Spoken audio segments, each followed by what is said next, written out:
بسم اللہ الرحمن الرحیم۔ السلام علیکم ورحمۃ اللہ وبرکاتہ۔ کل کی شارٹ ویڈیو میں ہم نے سیکھا تھا کہ حروف مرکبات کو کس طرح پڑھا جاتا ہے اور ایک مرکب کب بنتا ہے۔ کل کی ویڈیو میں ہم نے 2 حروف کو ملا کر پڑھنے کی پریکٹس کی تھی، تو آج انشاءاللہ عز و جل 3 حروف کو ملا کر پڑھیں گے کہ مرکب حروف کو الگ الگ کس طرح پڑھا جائے گا۔ تو آئیے شروع کرتے ہیں۔ اعوذ باللہ من الشیطان الرجیم، بسم اللہ الرحمن الرحیم۔ با لام با با ہا میم با عین دال۔ اب جس طرح ہم نے 2 حروف کو ملا کر پڑھنے کی پریکٹس کی تھی، اسی طرح 3 حروف کو بھی پڑھیں گے کہ تینوں حروف میں الگ الگ ان کو پڑھنا ہے، واضح فرق رکھنا ہے۔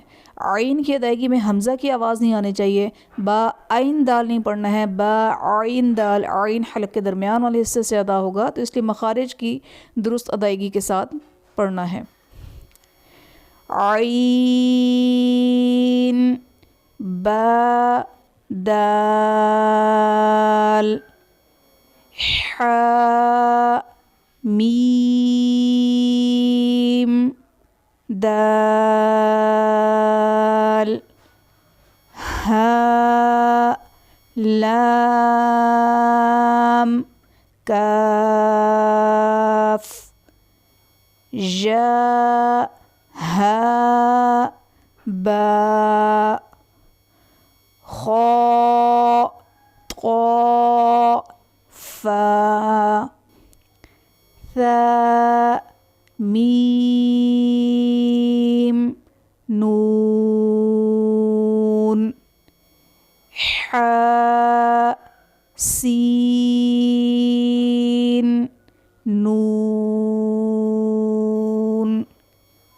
فا حمزہ تا سین خا طا۔